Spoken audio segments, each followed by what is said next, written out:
درود بیننده عزیز، برنامه نوبتی می‌آموزیم از سلام منظور شما و ما تصمیم گرفتیم که در برنامه نوبتی با شما یکی از بازی‌های خیلی مشهور جهانی، یکی از بازی‌های ذهنی شاهمات را آموزیم. وطن شاهمات هندوستان است. زمان پیدایش آن باشد معلوم نیست. باستانشناسان تاریخ پیدایش آن را به 1000 ساله تا میلاد تخمین می‌نمایند. روایت می‌کنند که راجه هند این بازی را خیلی خوش قبول نموده است. پس از آموزش اصول بازی از جانب راجه خواهش کرده می شود که به آفرینده شاهمات دلخواه مکافات پیشنهاد کرده شود. اختراعکار شاهمات در نظر اول چیزی زیاد طلب نمی کرد. او از حاکم دور خواهش می نماید که به خانچه یکم تخته شاهمات 1 دانه گندم، به دویمش 2، به سیومش 4 دانه گندم. همین طور با اصول ضم نمودن هر یک خانچه تخته شاهمات به وی گندم دهند. راجه گمان داشت که خواهش آفرینده این بازی 1-2 خلطه گندم را تشکیل خواهد داد. وقتی که به حساب دانه گندم و خانه های تخته بازی شروع می نمایند، معلوم می شود که چنین مقدار گندم نه تنها در هندوستان بلکه در سراسر دنیا نیست. یعنی باید به اختراعکار شاهمات 18 کوینتیلون، 446 کوادریلون، 744 تریلیون، 73 بیلیون و 709 میلیون و 551,615 دانه گندم داده می شد. در روایت دیگری تخمین می رود که بازی شاهمات از کدام سیاره دیگر آورده شده است. صحیحیت این گفته را کسی کفالت داده نمی تواند. اما یقین است که تا به حال یگان بازی شاهمات به بازی پیشینه مانند نبوده است. یعنی هر یک بازی با کامبیناسیون خود از دیگرش فرق می کند. چه هم نباشد، شاهمات چون ورزش عقلی صنعت پرمعما تا امروز مورد توجه قرار دارد و من بعد چنین باقی خواهد ماند. از این رو نیز ما امروز نزد الهام یونوسوف، رئیس فدراسیون شاهمات شهر دوشنبه آمدیم تا اینکه او کمی برایمان درباره استرکتور شاهمات معلومات دهد. شهلاخان و تماشابینان گرامی ما، بازی شاهمات تاریخ 2000 ساله دارد. این بازی اول در هندوستان پیدا شده است با نام چتورانگا و تخمینا عصرهای 5 و اگر ما با تکیه به شاهنامه بیزواری ابوالقاسم فردوسی کنیم، تخمینا عصرهای 5 به سرزمین اجدادانمان ایران زمین می آید و به مردم ما دسترس می شود و اجدادانمان ایرانیان این بازی رو کمتر تغییر می دهند. هندوهای قدیم مهره های شاهمات را در 4 تخته، 4 کنج تخته میگذاشتند.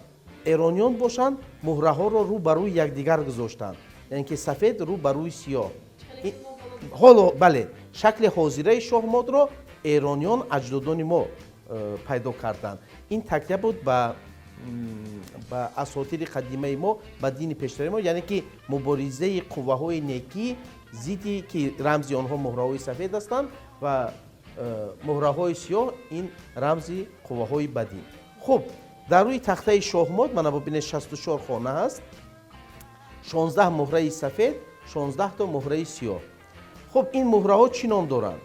هر یک مهره، عموما این بازی شاهمات یا اینکه شطرنج میگفتن پیشتر، همچون این ایکوسی محاربه دو لشکر پیدا شده است، یعنی بازی جنگی است و هر یک مهره این یک رمزی، یک قسمی قشون یا یک رمزی لشکر است. فرض کردیم روح، این مهره به زبان مادری ما روح نام دارد، به روسی لادیا می شود که روح این رمزی عرابه های جنگی است. خب اسب فهمو که رمزی اسب سواران. فیل یا اینکه پیل به زبان فارسی قدیم، پیل. این البته بازی که در هندوستان پیدا شدگی بود و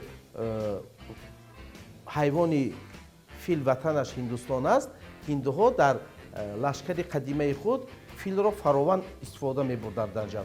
این فیل است، فیل های جنگی. خب فرزین یا اینکه وزیر نیز می گفتند، این مصلحتگری شاه است، وزیر دست راست او است، سروزیر است. و شاه مهره مهمترین این بازی که از نام خود این بازی برمیاد شاهمات. و پیاده رمزی سربازهای قطاری است. ё аскар аст. ва ҳар як муҳрае ки ман номбар кардам ино 6 тоанд. шоҳ, фарзин, фил, асп, рух, пиёда ҳаракати махсуси худро дорад. баъзеаш монанд аст, баъзеаш монанд нест. ҷойи махсуси худро доранд. муҳраҳои сафед дар қаториҳои ё ин ки горизонтали 1-2 меистанд, муҳраҳои сиёҳ дар қатори 7-8 меистанд. хуб, мақсади бозӣ чи аст? мақсади бозӣ сафедҳо мехоҳанд шоҳи сиёҳро мот гузоранд, асир гиранд ӯро. сиёҳҳо мехоҳанд шоҳи сафедро асир гиранд, ба ӯ мот монанд. мот ин як ҳамла аст ба шоҳ, ки ӯ ҷои гурез надорад. манам алҳози ба шумо аз ҳама моти осонро ба шумо ёд медиҳам, ки бо ин агар ҳаминро ҳозир аз 4 ҳаракат иборат аст шаҳло, ва агар шумо ҳаминро аз ёд кунеду истифода баред, ман хаёл мекунам дар телевизиони Сафина чемпион мешавед. бубинед, аввал пиёдаи сафедро 2 катак ба боло мебарем, 2 хона. бале, сиёҳҳо низ 2 хона бурдам. хуб, филро мана ба хонаи 34 мебарем. сиёҳҳо аспро бурданд ва фарзинро ба инҷо мебарем. анакнун чӣ мақсад гузоштанд? сафедҳо дар 4-ум ҳаракат мехоҳанд ки бо фарзини худ ман ин пиёдаро гирифта ба шоҳи сиёҳ ҳамла кунанд. ҳамла ва шоҳи сиёҳ зада наметавонад, инҷо фил истодааст. ва агар дар ҳамин ҳолат ҳарифи шумо шаҳло ҳамин мақсади шуморо дарк накунад, пайхас накунад, фарз кунем ягон ҳаракат кунад, фарз кунем пиёдаро барад, шумо метавонед инҷошо вай мекунад, тоғри мекунад.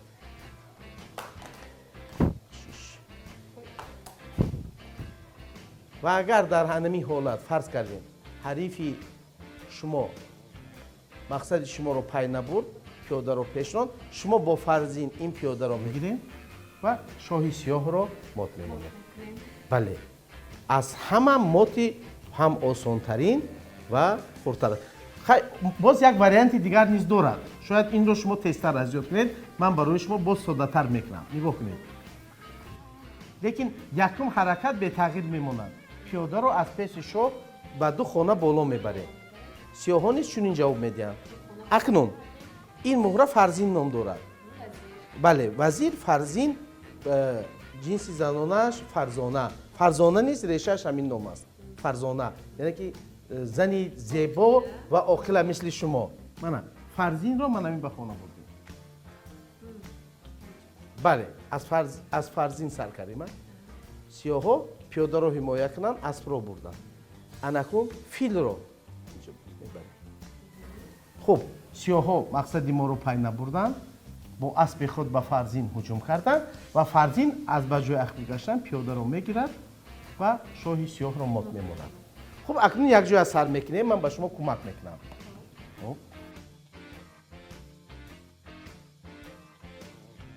хуб, шаҳло майдон аз далер аст. хуб, натарсед. ҳар он кас ки шоҳномахонӣ кунад, агар зан бувад паҳлавонӣ кунад. 2 хона ба пеш меравад. бале, офарин. хуб, сиёҳҳо ҷавоб доданд. бале, ду ба пеш омаданд. фарзинро бале, офарин, офарин. шумо хотиратон бисёр қавӣ будааст шаҳло. асп мефарояд барои ин пиёда ҳиморо ҳимоя карданд. шумо дар ҳақиқатан бозиро наметонистед ё фақат ҳамин хонаҳоро ба хотир хуб, хуб. анакнун навбати фил аст. фил бале, офарин, офарин. бале, аспи сиёҳ. аспи сиёҳ поён бале, мехоҳад ба хонаи F6 мебиёяд. анамонҷо, анамонҷо. бале. ин мегирад рост, не, ӯ ваи сафед, дар хонаи сафед, не. назди шоҳ, мо бояд шоҳро мот монем ко. наздики шоҳ кадом пиёда истодааст? бале, бале. бигиред. инро мегирад бале. ана ин хуб, офарин. бубинед мана. акнун як савол ба шумо шаҳло. чаро ба фикри шумо шоҳи сиёҳ фарзини сафедро гирифта наметавонад? чаро? шояд ҳаракат карда не метавонад ин ҳам ҳаракат. чаро? ки ба фарзини сафед ёрдам карда истодааст? кадом муҳраи сафед? ки ӯро ҳимоя дорад? саросима нашавед. офарин бале фил фарзинро ҳимоя дорад аз ин хона истодааш яъне бо анамин шоҳи сиёҳмоша ин аз ҳама моти осонтарин аст дар бозии шоҳмо чуноне ки ман гуфтам ба русӣ детский мат ном дорад ба тоҷикӣ моти кӯдакона ва агар шумо анамин ҳаракатҳоро шаҳло истифода баред ман хаёл мекунам бисёре аз рақибҳои худро шикаст медиҳед. хуб фаҳмо вале ман ҳоло танҳо бо воситаи ба хотир гирифтан тавонистам ин ҳаракатро бале иҷро бале вале намедонам ки ҳанӯз инҳо чӣ гуна метавонанд ҳаракат кунанд яъне чӣ гуна ҳуқуқ доранд ҳуқуқи ҳаракат кардан хуб акнун ин хел аст ки дар он вақти маҳдуде ки мо барномаи шумо дорад бале мо наметавонем тамоми нозукиҳои шоҳмодро фаҳмонем фақат чуноне ки ман гуфтам 6 номгӯи муҳраҳо ҳастанд шоҳ фарзин фил асп рух пиёда хуб агар аз рух сар кунем рух ба 4 тараф ҳаракат мекунад ба боло поён тарафи рост тарафи чап ба кадом хонае ки хоҳад агар роҳаш кушода бошад аз болои муҳраҳо ҷаҳида наметавонад ҳозир рухи сафед ҳаракат надорад хуб фил мана бубинед дуто фил аст яктоаш дар хонаи сиёҳ аст яктоаш дар хонаи сафед фил бале фил баръакси рух на бо хати рост балки бо хати кач ҳаракат мекунад мана ман мумкин шумо шоҳмотро наметавонед шояд шашка бозӣ карда метавонед хуб анамун дамкаи шашка мисли ҳаракат мекунад фил фаҳмо хуб анакун фарзин агар мо руху филро якҷоя кунем фарзин мешавад ҳаракатҳои фарзин ҳам мисли рух аст ҳам мисли фил бале шумо бисёр зиракед хуб бубинед акнун шоҳ муҳраи шоҳ фарзин аз ҳама муҳраи пурзур аст дар бозии шоҳмод бале пурзуртар аст шоҳ пурзур несту муҳимтарин аст бале не шоҳро бояд мод кард лекин ӯро иваз кардан мумкин нест ба дигар муҳра ӯро зери ҳамла гузоштан мумкин нест лекин ӯро бояд мод кард чунки мақсади бозӣ чунин аст фарзин муҳраи пурзуртарин аст мана бубинед дар он моте ки мо бо шумо гузаштем маҳз фарзин шоҳи сиёҳро мод гузошт албатта бо кӯмаки фил шоҳ мисли фарзин ҳаракат мекунад лекин фақат ба як хонаи наздики худ ба ҳар тараф бале хуб пиёда фақат рост меравад зеро аскар аст сарбоз аст ба ақиб гаштан ӯ ҳақ надорад дар ҳаракати аввали худ ҳақ метавонад ё ба як хона пеш равад ё ба дуто дар ҳаракати дуюм аллакай ба якхонагӣ пеш меравад ва ба манихе бо хати каҷ мезанад ба хати диагоналӣ ва агар қатори охир расид метавонад ба фарзин рух фил ё асп мубаддал гардад аз рӯи интихоб хуб мемонад асп аз ҳама муҳрае ки ёдгириаш камтар душвортар аст зеро ки асп умуман дар рӯи тахтаи шоҳмод 3 хати геометрӣ ҳаст горизонтал аз чап ба рост вертикал аз поён ба боло ва диагонал хати каш хуб ҳамин муҳраи асп на бо хати горизонталӣ на вертикалӣ на диагоналӣ ҳаракат намекунад ва вақте ки ман ба кӯдакон наврасон ҷавонон ҳамин ҳаракати аспро фаҳмонданӣ мешаванд бисёр азият мекашанд ва ба кӯмаки ман ба ёрдами ман байти шоири бузурги мо мадад мекунад абулқосим фурдавсӣ ки ӯ гуфтааст ки ҳамон рафтани асп 3 хона буд ба рафтан яке хона бегона буд яъне ки бубинед мана агар ду катак ду хона ба боло равем як хона ба самти бегона яъне тарафи рост мерем ё тарафи чап ва баръакс масалан як чиз гуфтем дар давоми дарс яъне асп метавонад аз хонаи сафед ба хонаи танҳо ба хонаи ранги сиёҳ равад ва баръакс аз хонаи сиёҳ ба хонаи сафед бале манамин агар мо ба таври мухтасар кӯтоҳ кунем қоидаҳои бозии шоҳмод ҳастанд ва агар мо ҳамин қоидаро донем аллакай метавонед метавонед бозиро сар кунед бале албатта ин бозии шоҳмод камтар мушкилӣ дорад назар ба дигар бозиҳои фарз кардем ҷисмонӣ масалан ин бозии зеҳнӣ аст фарз кардем бисёриҳо аз ман шогирдонам савол мекунанд ки чаро футбол محبوبترین مشهورترین بازی است نظر به شاهمات. من با شاگردان میفهمم که قاعده های فوتبال بسیار ساده هستند. از همین سبب این بازی محبوبترین و مشهورترین انسانی که همون شخصی که اولین بار بازی رو میبیند او میتواند الکی همون فهمد که مقصد بازی چیست. برای شاهمات تیاری کمتر لازم. شاهمات موسیقی کلاسیکی رو میموند. اینجا کمتر دشوارتر است. لیکن وقتی که شما نازکی رو میفهمید و اولین غلبه ها رو به دست میبرید، کیفیت این بازی از بازی فوتبال کمتر نیست. تو چه اندازه وابستگی دارد حیات آینده کودک از همین دانستن شاهمات؟ برای چی به کودک یا به نورس یا به نوجوان این فایده دارد؟ زیرا مستقلانه فکر کردن خاطره او را قوی میگرداند و باز حسن توجهی او را زیاد میکند. چون که برای درک کردن قاعده بازی کودک باید حسن توجه کند، باید دقت کند. ببینید من 4 حرکتی که موتی کودکانه بود شما الکی از یاد کردید. خب سپاس برای آنکه شما کمی در مدتی کم توانستید اینقدر چیزهای ضروری و بسیار را به ما آموزانید. به شما نیز منم از فرصت استفاده بردم به تلویزیون سفینه به شما میnnتداری خود را بیان میکنم که وقتی پرقیمت خود را در یک ندوده اومدید و عموما ترغیب شاهمات از من خیال میکنم از برنامه خلاصه برنامه اصلی میشن که ترغیب شاهمات این ترغیب طرز حیات سالم است و ذهنی سالم. هرچند تاریخ دقیق پیدایش شاهمات روشن نیست، بازیافت‌های ارخئولوژی در مصر، عراق و هندوستان پیدا گردیده از آن بشارت می‌دهند که تا سال 570 تا میلاد بازی شاهمات رایج گردیده بود. سیر تاریخی شاهمات از هندوستان به اقصای عالم به واسطه سرزمین فارس آغاز می شود.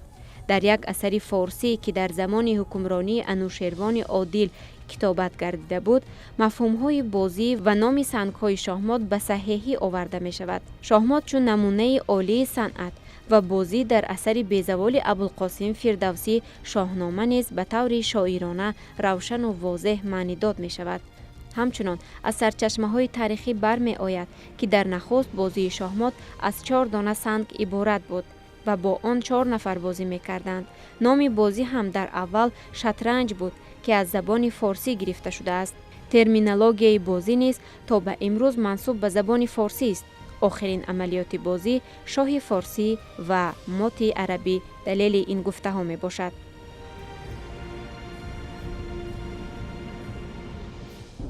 باید تاکید کرد که نه هر کس از عهده این بازی می براید. بعضاً شاهمات بازان بین مردم با عنوان اینتلکت ها مشهور می باشند. در اینجا سنجیدن ذهن، آزمودن فراست دقیق و متمرکز نمودن دقت برنده را معین می سازد. دوستان عزیز، این بود برنامه می آموزیم درباره بازی شاهمات.